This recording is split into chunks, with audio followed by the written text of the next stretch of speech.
उपसंचालक यांच्याबरोबर 1.5 तास चर्चा झाली.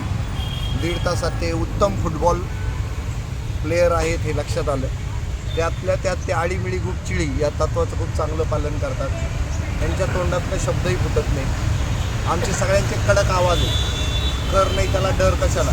तर त्यांच्या या 2 कृतीमधनं त्यांच्याच विभागाच्या ज्या माणसानं या केसमध्ये चुकीचं काम केलेलं आहे त्याला वाचवण्यासाठी सगळा आटापिटा चालू आहे. आणि या संदर्भामध्ये आम्ही त्यांच्याशी सखोल चर्चा केली. त्यांना सगळं लपवून ठेवायचं हे आमच्या लक्षात आलं. आता हे भांडफोड करायचं असेल तर त्यांच्यावरती त्यांचे आयुक्त बसतात. त्या आयुक्तांबरोबर सकाळी 11 वाजताची मीटिंग ठरलेली आहे. ती मीटिंग होणार.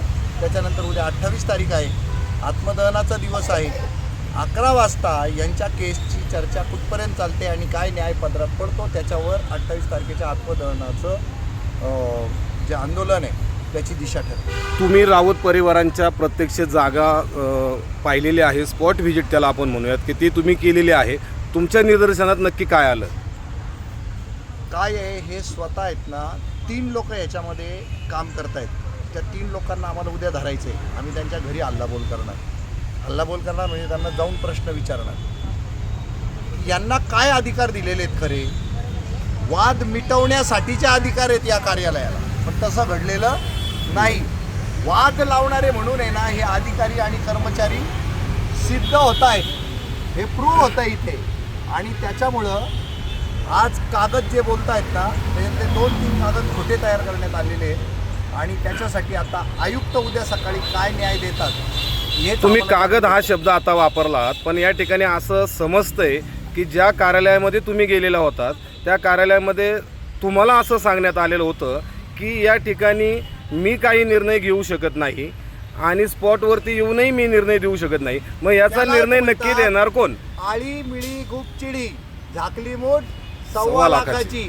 त्यांना काहीच उघड करायचं नाही आहे. कारण जर उघड केलं तर त्यांचं ज्यांनी शेण खाल्लेला तो त्यांचा अधिकारी किंवा कर्मचारी ज्यांनी यांचा सगळा नकाशा बिघडून ठेवला त्याला शिक्षेला सामोरं जावं लागणार आहे. आमच्या सगळ्यांच्या प्रेशरने त्यांनी सांगितलं तो शिक्षेस पात्र आहे, आम्ही त्याला शिक्षा देऊ देखील. म्हणजे आता हे काय करणार वेळेला त्या माणसाला फाशी पाडणार, तो फाशी पडणार बिचारा, अशी त्याची अवस्था होणार आहे. अरुण राऊतांचा आंदोलनाचा जो पार्ट आहे तो या ठिकाणी तुम्ही थांबवणार आहात का उद्याच्या दिवसापर्यंत चालू राहणार आहे? आयुक्तांबरोबर चर्चा होईल, त्यानंतरच आत्मदहनाच्या सगळ्या आंदोलनाची दिशा ठरेल. आत्ता काय करणार आहात? या ठिकाणी तुम्ही थांबणार, या ठिकाणी बसूनच राहणार आहात का सोडणार आहात? आम्ही उपोषणाला बसलेले आहोत, बसलेले राहू. आज तुमच्या उपोषणासाठी खरं तर राज्य लेवलवरती नेतृत्व करणारी आज 2 हिरे या ठिकाणी खरं तर आलेले आहेत की जे शेतकऱ्याचे सुपुत्र आहेत आणि शेतकऱ्याची बाजू मांडण्यासाठी खरं तर यांनी अधिकाऱ्यांना आज घेरलेलं होतं. आणि आज तुमची बाजू त्यांनी चांगल्या पद्धतीने त्या ठिकाणी मांडलेली आहे असं दिसून आलेलं आहे. याच्यावरती तुमचं काय म्हणणं आहे? आज मी त्यांचे आभार मानतो, सरांचे मानतो, रविभाऊचे मानतो, राजू भाऊचे आभार मानतो. पण मला आता हे झेंड्याच्या कातड्यांच्या जे अधिकारी आहेत त्यांच्यावर विश्वास नाही राहिलेला.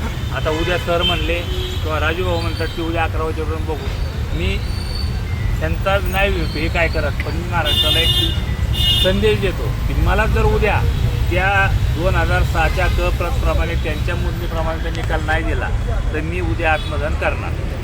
तुम्ही तुमच्या निर्णयावरती ठाम आहात? मी माझ्या निर्णयावर ठाम आहे आणि माझ्याकडं पूर्ण माझ्या केसमध्ये जी कामं केलेली अधिकारी आहेत त्यांची पूर्ण माझ्याकडे यादी आहे आणि ती उद्या मी तिथं उघडी करणार आहे.